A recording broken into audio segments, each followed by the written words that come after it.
Owen Caldwell was buried alive on the evening of September 23, 1902. He could feel the weight of Georgia mountain soil pressing down on the wooden lid just inches above his scarred face. He could hear the muffled voices of the men who had put him there, laughing as they shoveled the last of the dirt onto what they believed would be his grave. And he could smell the damp earth mixing with his own sweat and blood as he lay in absolute darkness, his federal census book clutched against his chest like a talisman that had failed to protect him. But Owen Caldwell was not dead yet, and what he had discovered in Screech Hollow over the past 11 days was written in meticulous detail on every page of that census book. Information that Silas Garrett and the families of Rabun County would kill to keep hidden.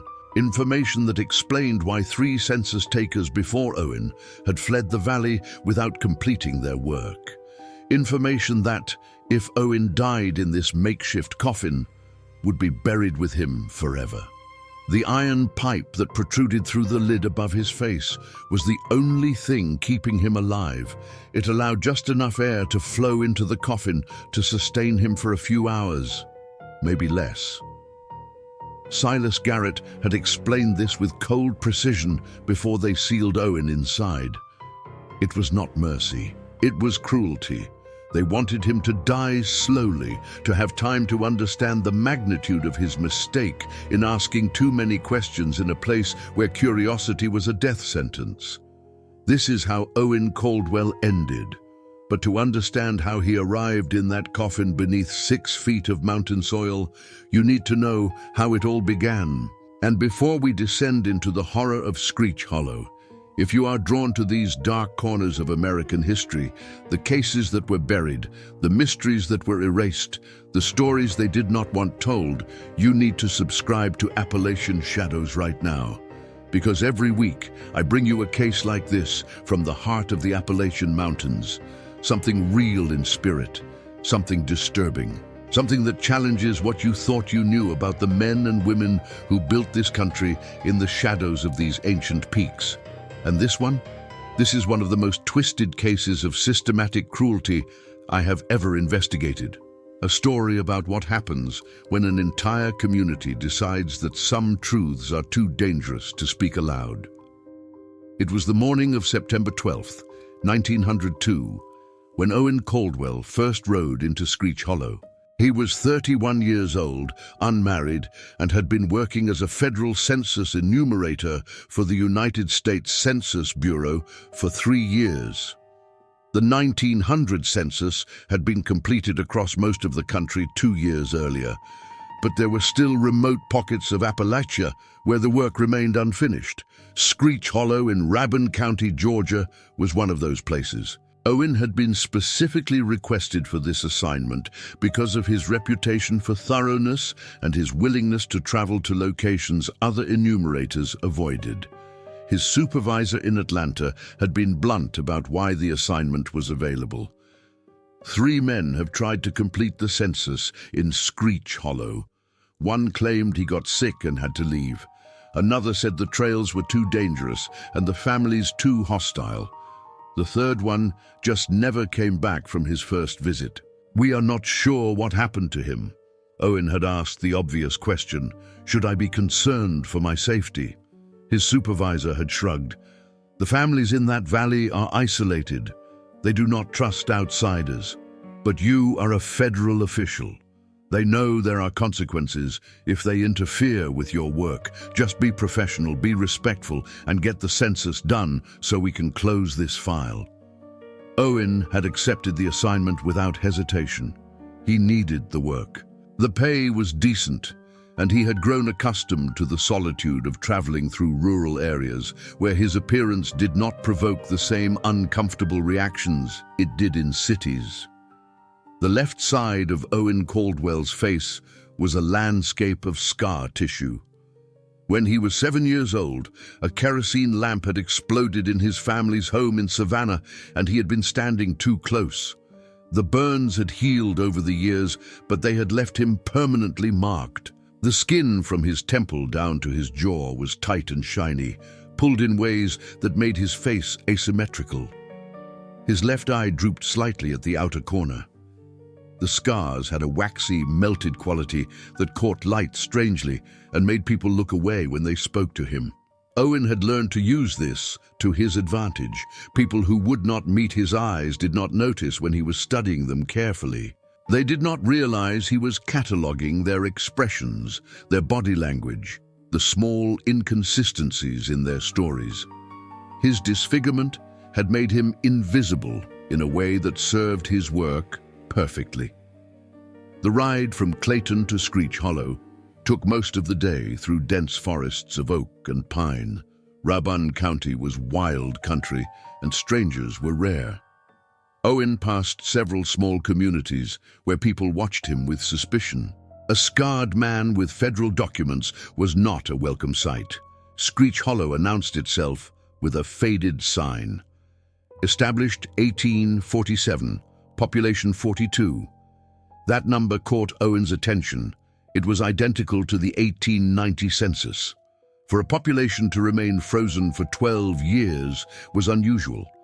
The valley was narrow with a creek running through its center. Owen counted 8 properties, each with cabins, outbuildings, and cleared land.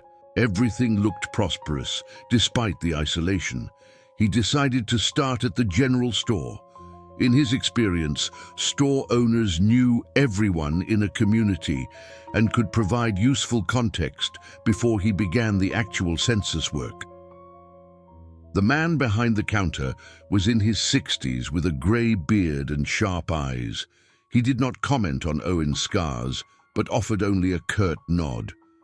"Good afternoon. My name is Owen Caldwell.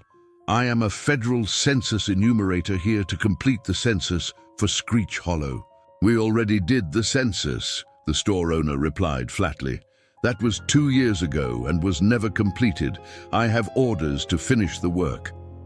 After some resistance, the owner introduced himself as Moses Fletcher. He provided basic information about the 8 families in the valley. The Garretts were wealthiest, running a timber operation. The others were farming families. Moses warned Owen to do his counting during the day and not wander after dark. "The mountains are not safe once the sun goes down." The Morrison boarding house was at the far end of the valley.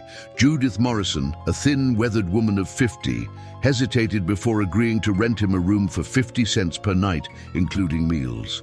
The room was small but clean. As Owen settled his horse in the barn, he noticed something odd. Behind the property, partially hidden by trees, was another building, larger than a shed, but smaller than a barn, with no windows, and a heavy door secured with a thick chain and padlock. Owen filed this observation away. At supper, he asked casual questions. Judith explained that everyone in Screech Hollow knew everyone, and they took care of their own. When Owen mentioned starting the census work, Judith gave him direct advice. "People value their privacy here. Do your counting quickly and do not dig too deep into matters that are not your concern." That night, lying in the narrow bed in his rented room, Owen reviewed his notes and planned his approach for the following day. He would start with the families closest to the boarding house and work his way through the valley systematically. If all went well, he would be finished in 4 or 5 days, but as he drifted towards sleep, he kept thinking about that locked building behind Judith Morrison's property. And he kept remembering what Moses Fletcher had said about the population remaining constant at 42 people for over a decade. Something about those details did not fit together properly, and Owen Caldwell had built his career on noticing things that did not fit. The morning of September 13th dawned cold and clear. Owen ate a quick breakfast of biscuits and gravy with Judith Morrison, thanked her, and set out on foot to begin his work. His first stop was the Henderson family, whose property was located about half a mile from the boarding house. The Henderson cabin was well maintained, with a vegetable garden, a chicken coop, and a barn that looked recently repaired. Owen knocked on the door and was greeted by a man in his 40s with a thick black beard and suspicious eyes. Owen introduced himself and explained his purpose. The man, who identified himself as Thomas Henderson, did not invite him inside. Instead, he stepped out onto the porch and crossed his arms over his chest. "How many people live in this household, Mr. Henderson?" Owen asked, pulling out his census book and pencil. "6, Thomas replied curtly. "Can you give me their names and ages?" Thomas provided the information in a flat, reluctant tone. Himself, age 43, occupation farmer. His wife, Martha, age 41. 3 children. William, age 16, Robert, age 13, and Alice, age 9. And Thomas's brother, Samuel, age 38. Owen wrote everything down carefully. "Is everyone present at the house today?" Thomas hesitated for just a fraction of a second before answering. "Samuel is up at the timber camp working for Mr. Garrett. He has been there for about a week, but he lives here when he is not working." "How often does he work at the camp?" Owen asked. Thomas's eyes narrowed. "Why does that matter for your census?" "I'm trying to understand if this is his primary residence," Owen explained. "It is. He just works up there when Garrett needs extra men. He always comes back." Owen nodded and made a note. The conversation was brief and strained, and Thomas made it clear he wanted Owen to leave as soon as possible. As Owen walked away from the property, he glanced back and saw Thomas standing on the porch, watching him with an expression that was difficult to read, but definitely unfriendly. The pattern repeated at the next 3 properties. Each family reported 6 or 7 members. Each had at least one member absent with varying excuses, working at Garrett's timber camp, visiting relatives, hunting for days. But what caught Owen's attention was the locked buildings. Every property had one, smokehouses or root cellars secured with heavy chains and padlocks that looked expensive and new. At the Carter property, Owen asked directly. "That is quite a substantial lock for a smokehouse, Mr. Carter. We have had trouble with bears getting into stored meat," the farmer replied. It was plausible, except Owen had never seen chains and padlocks used against bears in 3 years of census work. Bears broke down doors. A lock would not stop them better than a simple latch. Owen did not challenge the explanation. He simply made a note in his book and moved on. Wait. Think about this for a second. Every family had exactly the same type of heavy lock on their smokehouses or storage buildings. Every family had at least one member who was conveniently absent. And this was September. Not hunting season, not harvest time. Just an ordinary month when everyone should have been home tending to their farms. Drop a comment right now with your theory. Because this detail, it is going to matter at the end, and I want to see if anyone figures it out before we get there. By late afternoon on that first day of census work, Owen had visited 5 of the 8 families in Screech Hollow. He had names and ages for 32 people, but he had not actually seen 32 people. He had seen perhaps 20. The rest were accounted for only by the word of the family members he had interviewed. This was not necessarily suspicious. People worked, they traveled, they had legitimate reasons to be away from home. But the pattern bothered him. In most communities, at least some of the people he counted were physically present when he visited. Children home from school, women working in gardens, old people sitting on porches. But in Screech Hollow, the absent members were always adults in their prime working years. And always, when he asked where they were, there was a slight hesitation before the answer came. Owen returned to the Morrison boarding house as the sun was setting. Judith served supper, and Owen ate in silence, thinking through what he had observed. After the meal, he asked Judith a casual question. "Mrs. Morrison, does Mr. Garrett's timber operation employ a lot of men from the valley?" "Most of the able-bodied men work up there at one time or another," Judith replied. "It is good money, and Silas Garrett pays fairly. Is the camp far from here?" "About 4 miles up into the high country. The timber is better at higher elevations." Garrett has crews working up there most of the year. Owen nodded. Do the men stay at the camp or do they come home in the evenings? Judith's expression tightened almost imperceptibly. That depends on the work. Sometimes they stay for weeks at a time if the job requires it. Other times, they come home every few days. Owen thanked her for the information and retired to his room. But instead of going to sleep, he stood at the window and looked out over the darkened valley. Lights glowed in a few cabin windows. Smoke rose from chimneys. Everything looked peaceful and ordinary, except for the locked buildings behind nearly every property.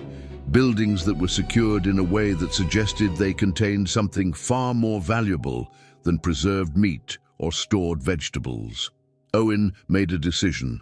Tomorrow, he would visit the 3 remaining families, including the Garretts, and he would find a way to ask more pointed questions about those locked buildings and the conveniently absent family members. He did not know it yet, but that decision had just sealed his fate. The next morning, September 14th, Owen woke early and set out to visit the remaining households. The first was the Blackwood family, whose property was located near the entrance to the valley. The patriarch, Cyrus Blackwood, was a man in his 60s with white hair and cold grey eyes that studied Owen with open distrust. Owen went through his standard questions, and Cyrus provided the information with minimal elaboration. 7 people in the household: his wife, 2 adult sons, 1 adult daughter, and 2 grandchildren. When Owen asked if everyone was present, Cyrus said his daughter Mary was visiting her sister in Clarksville and would not be back for another week. Owen made his notes. As he was preparing to leave, he noticed the now familiar sight, a storage building behind the main cabin, secured with a heavy chain and padlock. On impulse, Owen decided to push slightly. Mr. Blackwood, I have noticed that most families in the valley use very substantial locks on their storage buildings. Is there a particular reason for that level of security? Cyrus's expression did not change, but something shifted in his eyes. Like I said, bears. They can be a real problem up here. Owen nodded slowly. I understand. It is just that in other mountain communities I have worked in, I have not seen this same approach to securing smokehouses. Usually people rely on sturdy construction rather than locks. Well, we do things our own way here in Screech Hollow, Cyrus said flatly. Was there anything else you needed for your census? Owen recognized the dismissal. No, that is everything. Thank you for your time. As he walked away from the Blackwood property, Owen could feel Cyrus watching him. The feeling persisted until he was well down the trail and out of sight. The next property belonged to the Price family. Owen's reception there was equally cold. Jacob Price, a man in his 30s, answered Owen's questions with terse, monosyllabic responses. 6 people in the household. 1 adult son was away working at Garrett's timber camp. Yes, the smokehouse was locked because of bears. No, there was nothing else Owen needed to know. By the time Owen left the Price property, it was mid-morning, and he had one final household to visit before he could consider the basic census work complete. The Garrett property. Silas Garrett's estate was by far the largest and most impressive in the valley.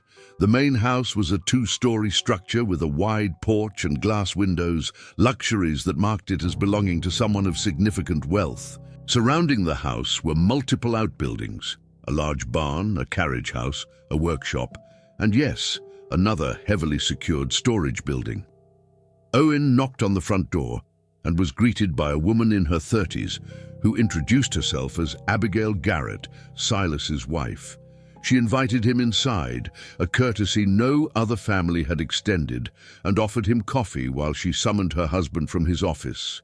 Silas Garrett was a man who commanded attention the moment he entered a room. He was perhaps 50 years old, tall and broad-shouldered, with iron-grey hair and a neatly trimmed beard. He wore expensive clothes and carried himself with the confidence of someone accustomed to being obeyed. Mr. Caldwell, Silas said, extending his hand. "I have been expecting you. Moses Fletcher mentioned you had arrived to complete our census. Please, sit down." They sat in Silas's office, a comfortable room lined with books and dominated by a large desk covered with business papers.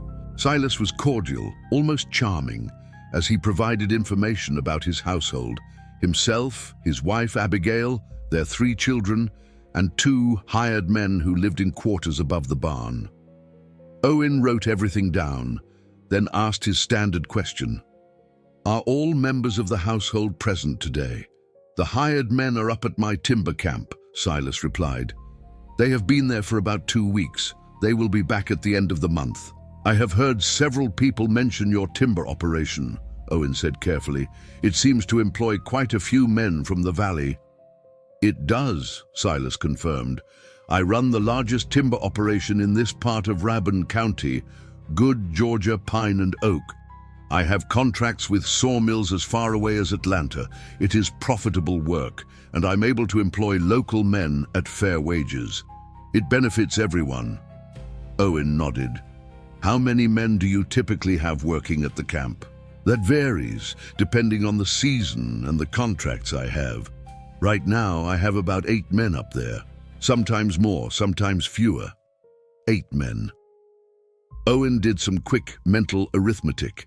That would account for many of the absent family members he had been told about. But something still felt wrong. If the men were simply working at a timber camp 4 miles away, why the secrecy?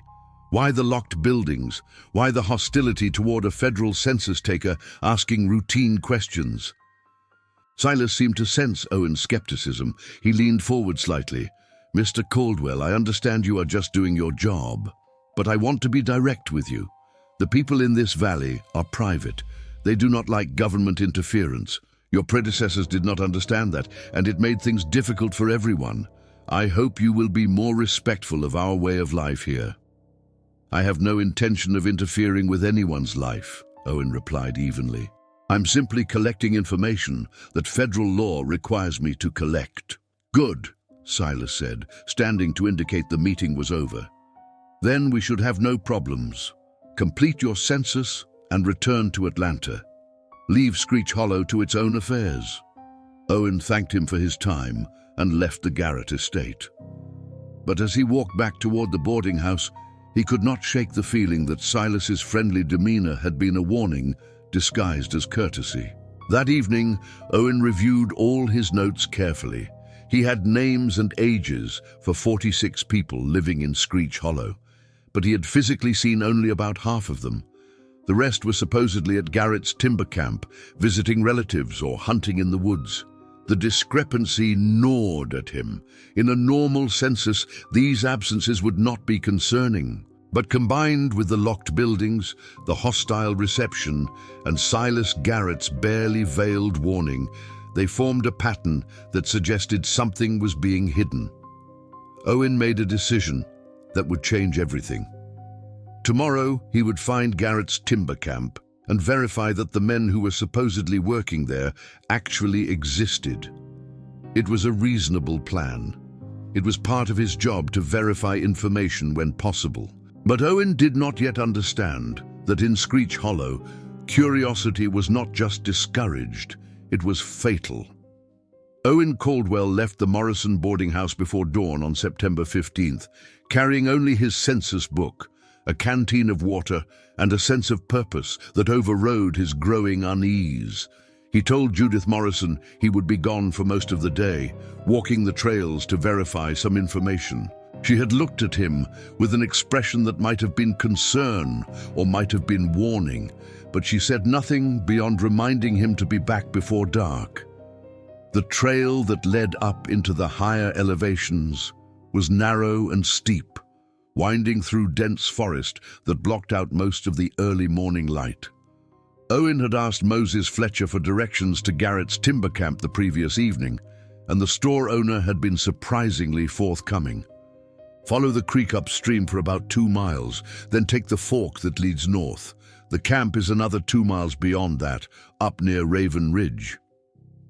Owen walked at a steady pace, his breath coming harder as the elevation increased. The September air was cool and crisp, carrying the scent of pine and damp earth. Birds called from the trees, and once he saw a deer watching him from a clearing before it bounded away into the underbrush. Under different circumstances, it would have been a pleasant hike, but Owen could not shake the feeling that he was being watched. Several times he stopped and looked back down the trail, but he saw no one. The sensation persisted anyway, a prickling awareness at the back of his neck that told him he was not alone in these woods. After approximately 3 hours of walking, Owen heard the sound of axes striking wood echoing through the forest. He followed the sound and soon emerged into a large clearing where a timber operation was clearly underway. There were several rough structures, a bunkhouse, a cook shed, and a large open area where logs were being prepared for transport. But what struck Owen immediately was how few men were visible.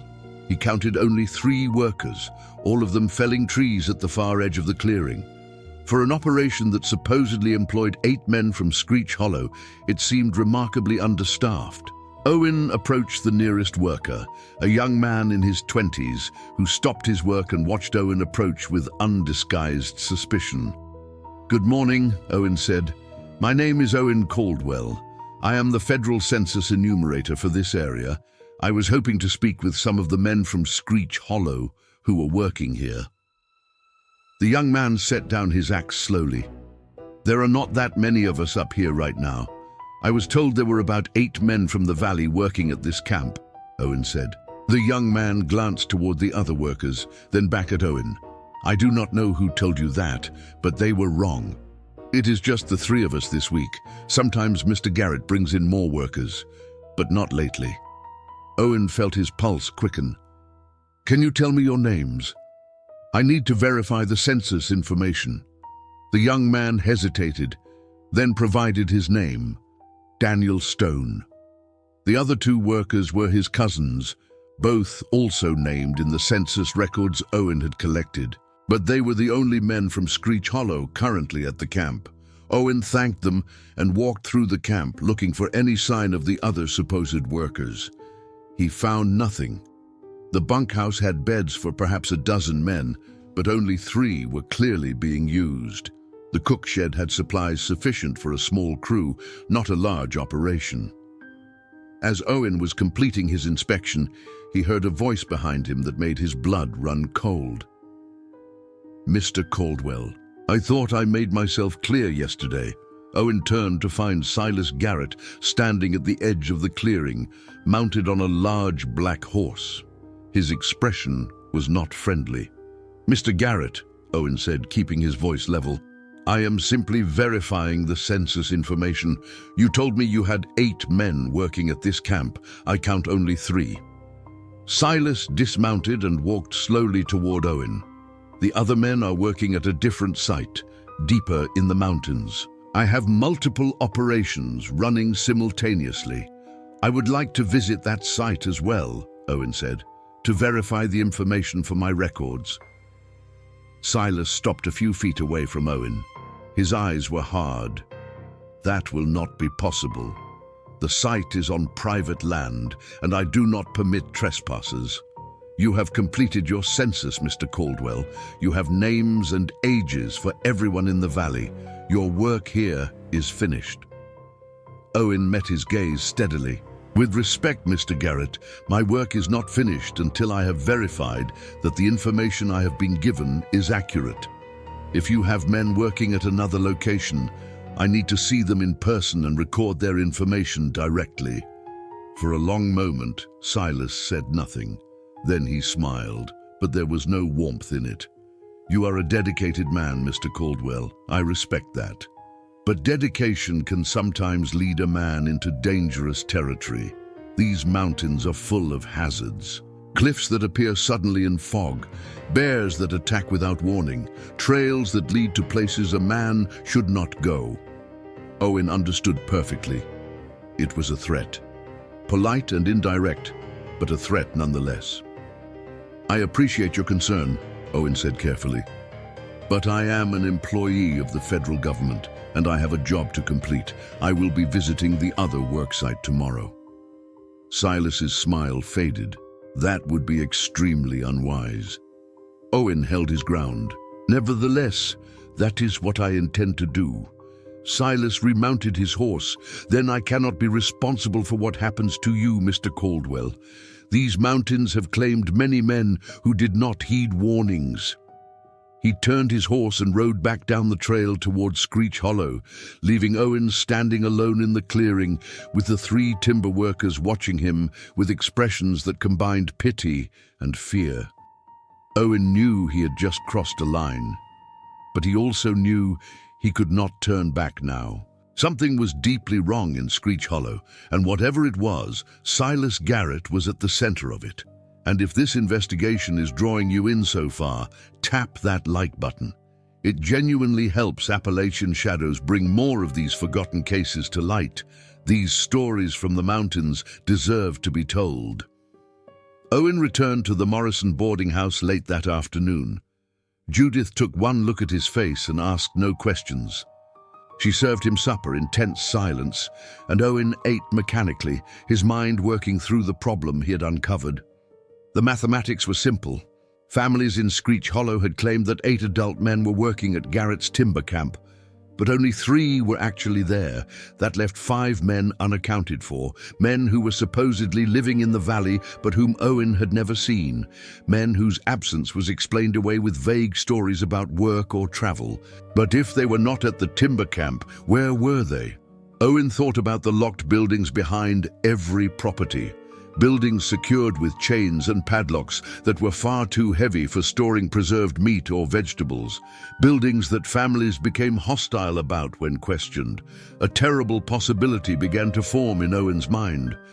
What if those buildings were not for storage? What if they were holding cells? What if the missing men were not working or traveling, but were being held prisoner somewhere in the valley? It seemed impossible. Slavery had been abolished nearly 40 years earlier. No one could simply keep people locked up without consequences. But this was a remote valley, miles from any law enforcement, populated by families who had lived in isolation for generations.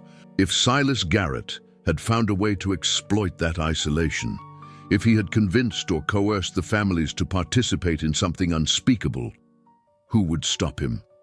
Owen knew he needed evidence, not suspicions, not patterns, but concrete proof. And there was only one way to get it. That night, after Judith had gone to bed, Owen slipped out of the boarding house and made his way through the darkness toward the locked building behind the Morrison property. He moved carefully, using the moonlight to navigate, grateful for the skills he had learned during years of traveling through rural areas. The building was approximately 20 feet long and 10 feet wide, with no windows and a single heavy door secured with a chain and padlock. Owen pressed his ear against the rough wood and listened. At first, he heard nothing. Then, so faint he almost thought he had imagined it, he heard something that made his heart race. It was a human voice, muffled and weak, speaking words he could not quite make out. Owen tried the door gently, but the chain held firm. He circled the building, looking for another way in, but the construction was solid. Whoever had built this had meant for it to be secure. He was about to give up when he noticed something. At the base of the wall, there was a small gap where the wooden planks did not quite meet the ground. It was narrow, perhaps 3 inches, but it was enough to see through if he lay flat on the ground.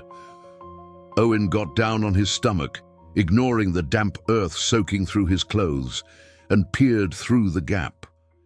In the darkness inside, he could barely make out shapes, but there was enough moonlight filtering through cracks in the roof to see that someone was inside. A figure sitting with their back against the far wall. Thin, motionless, but definitely human. Owen's hands shook as he pressed closer to the gap. "Hello," he whispered. "Can you hear me?" The figure did not respond. Owen tried again, slightly louder. "I am here to help. My name is Owen Caldwell. I am a census taker. If you can hear me, please respond." This time the figure moved slightly. A weak voice reached him through the gap. "Water, please! Water!" Owen's mind raced. He needed to get this person out. He needed to see who they were, get their story, gather evidence. But the lock was too strong to break without tools, and any noise would wake Judith Morrison and likely bring the entire valley down on him. "I will come back," Owen whispered urgently. "Tomorrow night, I will bring tools and water. Can you hold on until then?" The voice inside was barely audible. No choice. Owen memorized every detail he could see through the gap, then carefully made his way back to the boarding house. He barely slept that night, his mind churning with plans and possibilities. He now had confirmation that people were being held prisoner in Screech Hollow, but he needed more information before he could act. He needed to know how many prisoners there were, where they were being held, and most importantly, what Silas Garrett was using them for. The next morning, September 16th, Owen told Judith he was feeling ill and would spend the day resting in his room. She accepted this without comment, though her expression suggested she did not believe him. As soon as Judith left the house to do her daily work, Owen slipped out and began a systematic observation of the valley. He positioned himself in the forest at a vantage point where he could watch the various properties without being seen. He brought his census book and spent hours making detailed notes about the movements of people throughout the valley. What he observed confirmed his worst suspicions. At midday, he saw Moses Fletcher leave his store and walk to 3 different properties, including the Hendersons and the Blackwoods. At each stop, Moses carried a cloth bag. Owen could not see what was in the bag, but the way Moses glanced around nervously before approaching the locked buildings suggested he was delivering something he did not want anyone else to see. Food. Moses was bringing food to the locked buildings, which meant there were people inside, people who needed to be fed. Owen counted carefully. If every family had 1 prisoner in their locked building, that would account for the 5 missing men. But why? What possible reason could there be for an entire community to hold people prisoner?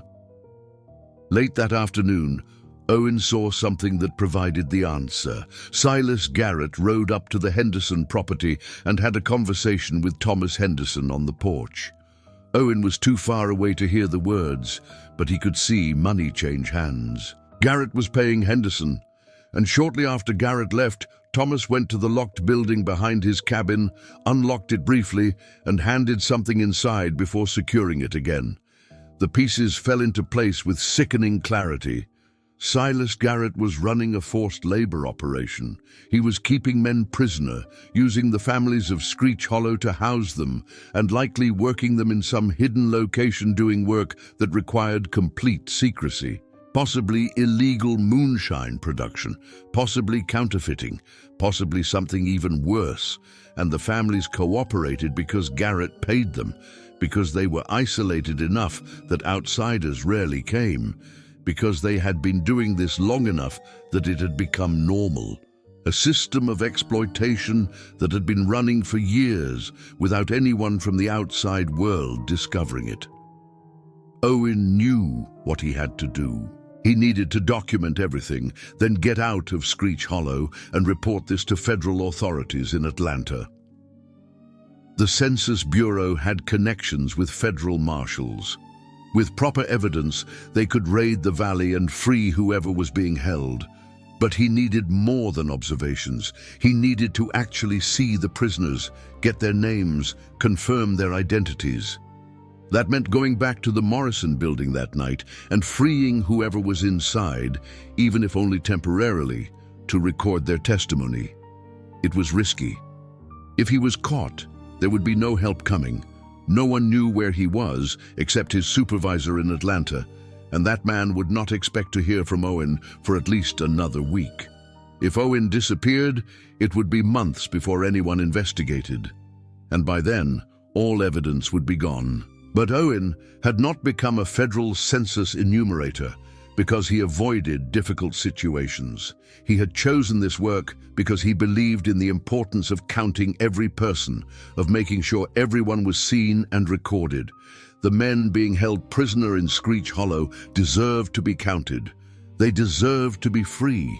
That night, Owen waited until well after midnight, then crept out of the boarding house carrying the tools he needed.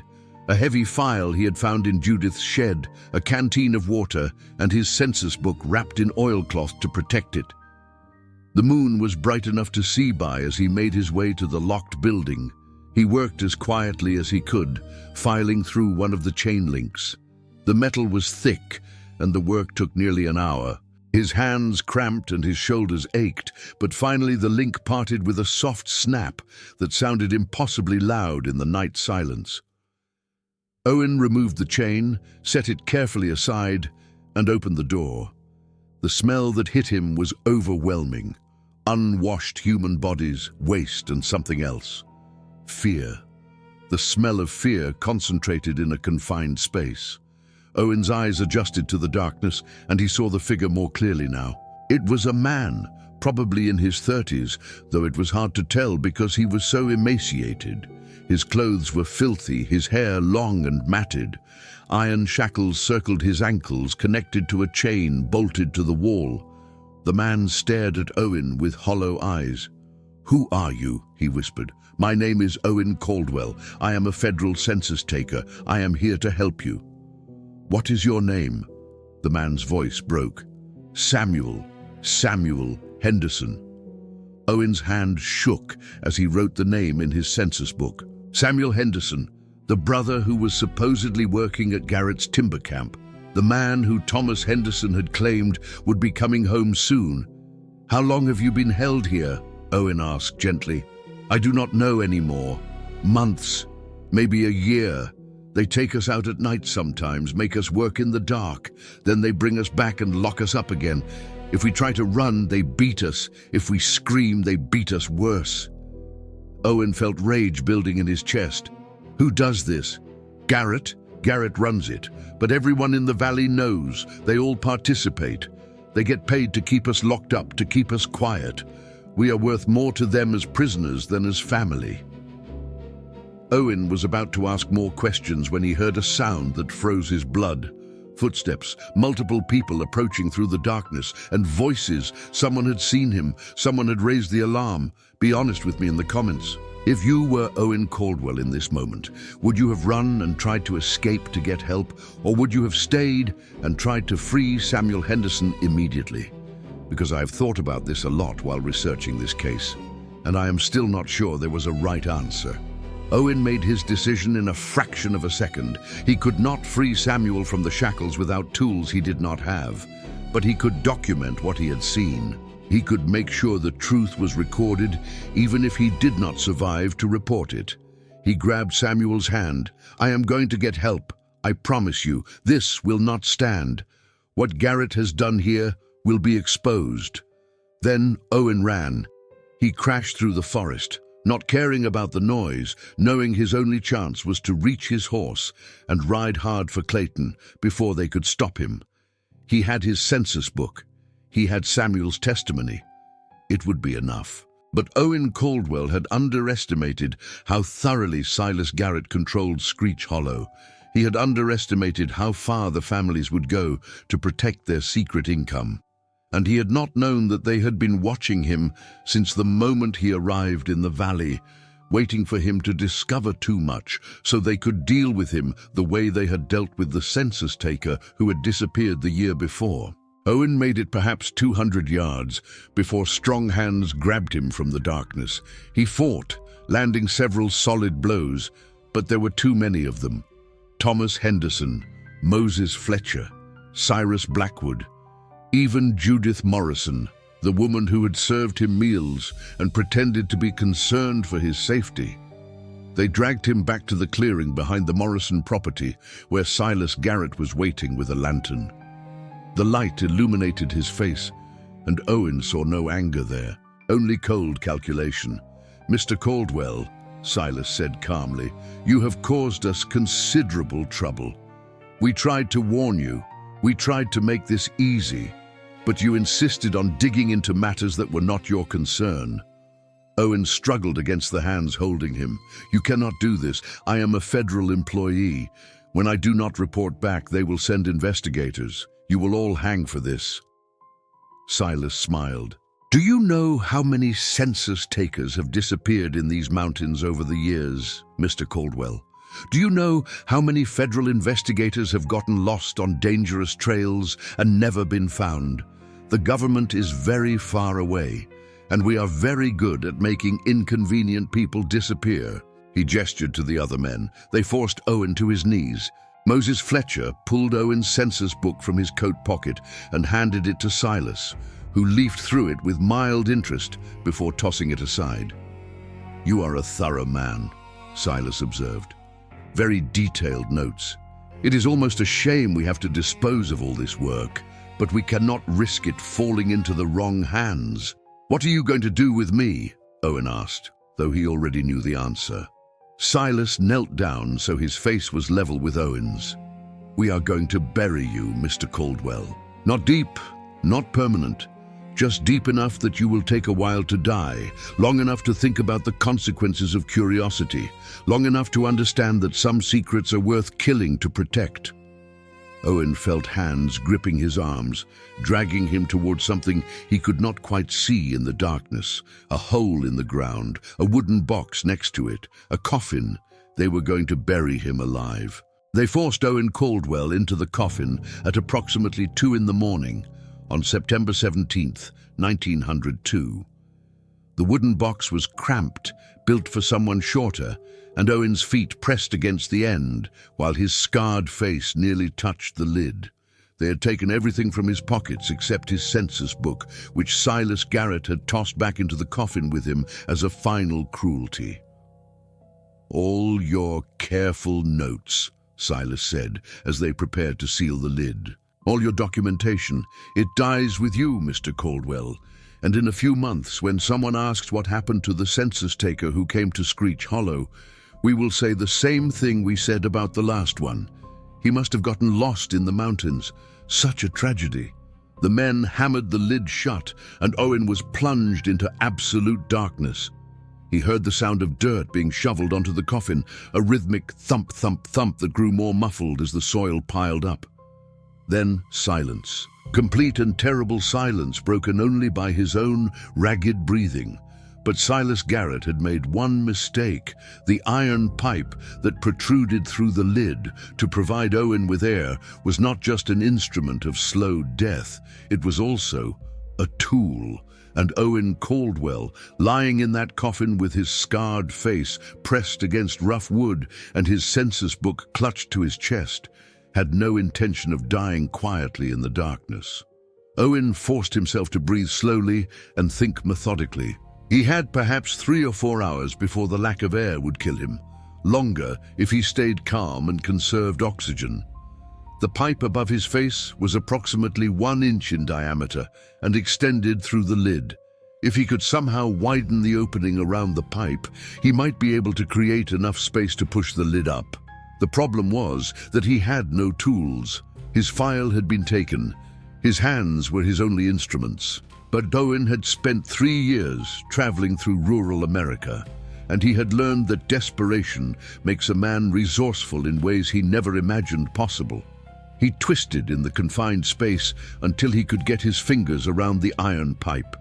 It was anchored firmly through the wooden lid, but the wood itself was old and somewhat soft. Owen began working the pipe back and forth, slowly, patiently, widening the hole with microscopic movements.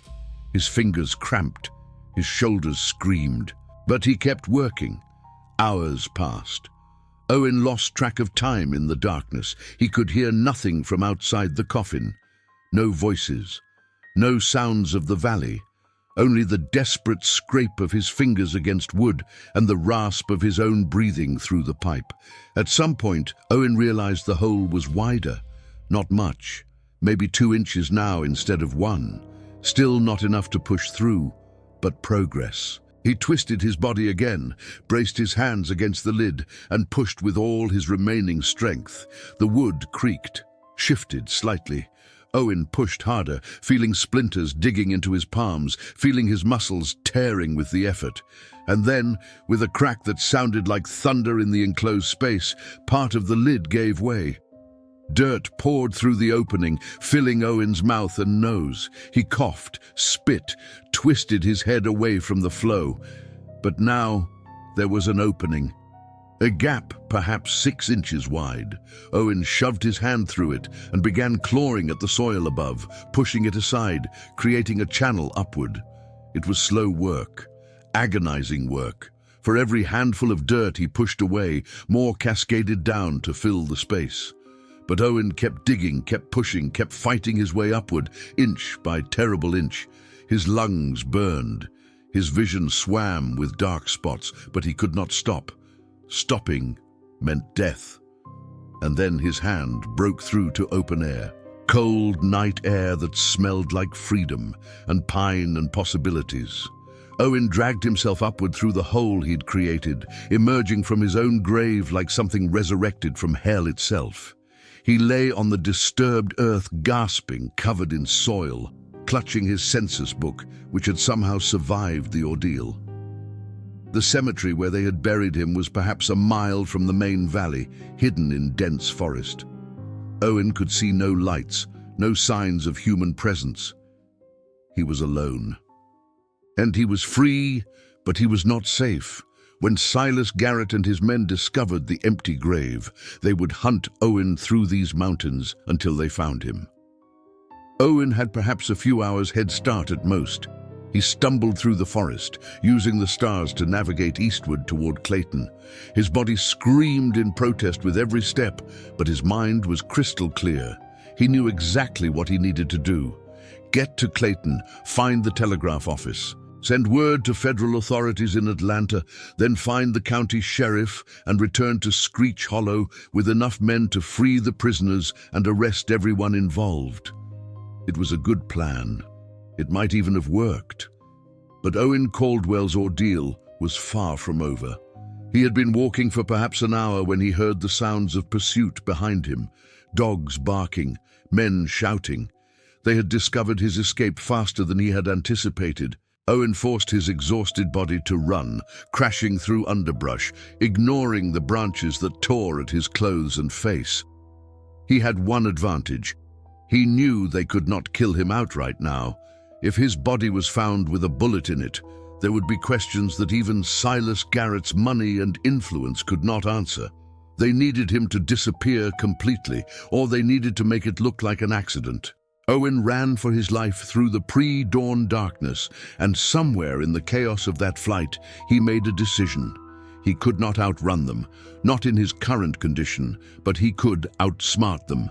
He found a ravine with a stream at the bottom and followed it downstream for nearly a mile, walking in the water to hide his scent from the dogs. Then he climbed out on the far side, doubled back through the forest, and positioned himself on a rocky outcrop where he could see the pursuit but remain hidden. What he witnessed confirmed everything he had suspected. Silas Garrett was leading the hunt personally, accompanied by at least 8 men from Screech Hollow. They had dogs straining at leashes, and they were methodically searching every possible escape route. But they were searching eastward, toward Clayton, because that was the logical direction for a desperate man to run. Owen waited until they had passed his position, then turned and ran in the opposite direction, north, toward the next county. It would take him 2 days longer to reach civilization that way, but it was his only chance. The journey that followed was a nightmare of exhaustion, hunger, and constant fear of discovery. Owen ate berries and drank from streams. He slept in hollow logs and beneath rock overhangs. And every step of the way, he guarded his census book like it was the most valuable object in the world, because it was. It contained the evidence that would bring down Silas Garrett's operation. On the 3rd day after his escape, Owen stumbled into the town of Hiawassee in Towns County. He must have looked like death itself, covered in dirt and blood, his scarred face even more shocking than usual, with fresh cuts and bruises layered over the old burn scars. But he had enough presence of mind to find the town marshal and tell him enough of the story to get help. The marshal, a man named William Carson, listened to Owen's account with growing horror. He sent an immediate telegraph to federal authorities in Atlanta, then gathered a posse of 12 men. By the evening of September 20th, Marshal Carson, Owen Caldwell, and Federal Marshal Thomas Hendricks from Atlanta were leading a force of 20 armed men towards Screech Hollow. They arrived at dawn on September 21st. The valley was quiet, smoke rising from chimneys, everything looking peaceful and ordinary. But when Marshal Carson knocked on the door of the first cabin, the Henderson property, the reception was anything but peaceful. Thomas Henderson opened the door with a shotgun in his hands. He took one look at Owen, standing behind the marshals, and his face went white. Then he turned and ran. The raid that followed was chaotic and violent. Several families barricaded themselves in their homes. Shots were fired. 2 of Silas Garrett's men tried to flee into the forest and were captured after a brief chase. But within 2 hours, the marshals had secured the valley and began the systematic process of searching every locked building. What they found was worse than Owen had described. 7 men were being held prisoner in various locked structures throughout Screech Hollow. 7 men who had been reported as missing by their families in surrounding counties over the past 2 years. Men who had been traveling through the mountains and had been kidnapped by Silas Garrett's network, then forced to work in a hidden moonshine operation deeper in the mountains. The prisoners were emaciated, traumatized, and barely able to walk. But they were alive, and they were finally free. The marshals arrested Silas Garrett at his estate. He did not resist. He simply stood on his porch with his arms crossed and watched as his empire crumbled around him. When Marshal Hendricks read him the charges, Silas's only response was to look at Owen Caldwell and say, "You should have taken my advice and left, Mr. Caldwell." Owen met his gaze without flinching. "Some things are more important than safety, Mr. Garrett, like making sure every person is counted, like making sure the truth is recorded." 15 people were arrested that day. Silas Garrett, Moses Fletcher, and 13 members of various families in Screech Hollow. The charges included kidnapping, false imprisonment, assault, and conspiracy. The trial that followed, held in Atlanta in the spring of 1903, became a national sensation. The newspapers called it the Screech Hollow Slave Ring. Editorial writers across the country expressed horror that such a system could exist nearly 40 years after the abolition of slavery. The trial revealed the full extent of Garrett's operation.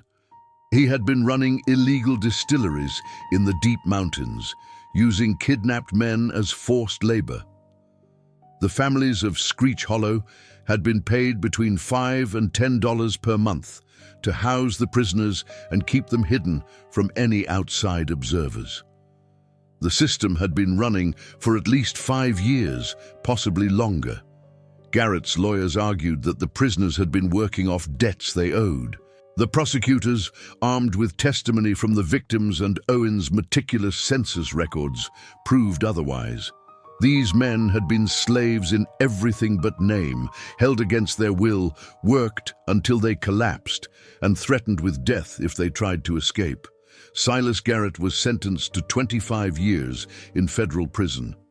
He died there in 1909, never showing any remorse for what he had done. Moses Fletcher received 15 years. The family members who had participated received sentences ranging from 3 to 10 years, depending on their level of involvement. But some escaped justice entirely. Judith Morrison disappeared the night of the raid and was never found. Thomas Henderson hanged himself in his cell before his trial could begin, and Cyrus Blackwood, who had been one of Garrett's key enforcers, somehow managed to flee to Mexico and vanished into obscurity. The 7 rescued prisoners slowly recovered, though none of them were ever quite the same. Samuel Henderson, the man Owen had spoken to in the locked building behind the Morrison property, testified at the trial. His account of being kidnapped while traveling to visit his brother, of being chained and worked like an animal, of believing he would die without anyone ever knowing what had happened to him, brought tears to even the hardest observers in the courtroom. After the trial, Samuel shook Owen's hand and said simply, "You saved my life. You came back like you promised." Most men would not have. Owen did not know how to respond to that. He had only done what he believed was right, but he understood that in doing so, he had changed the course of 7 men's lives. 7 men who would have died in those locked buildings if Owen had taken Silas Garrett's advice and left Screech Hollow without asking too many questions. Owen Caldwell continued working as a census enumerator for another 12 years. He never married. He never spoke much about what happened in Screech Hollow unless asked directly. But he carried his census book from that investigation with him for the rest of his life, the pages still stained with dirt from the coffin they had buried him in. He retired in 1914 and died in 1926 at the age of 55. In his will, he left his collection of census records, including the Screech Hollow book, to the National Archives. They remain there today, a testament to one man's determination to make sure every person was counted, no matter the cost. Screech Hollow itself did not survive the scandal. The families who had not been arrested gradually left the valley, unable to bear the shame of what they had participated in. By 1910, the valley was essentially abandoned. The cabins fell into disrepair. The church steeple collapsed in a storm. Nature slowly reclaimed what had once been a thriving, if isolated, community.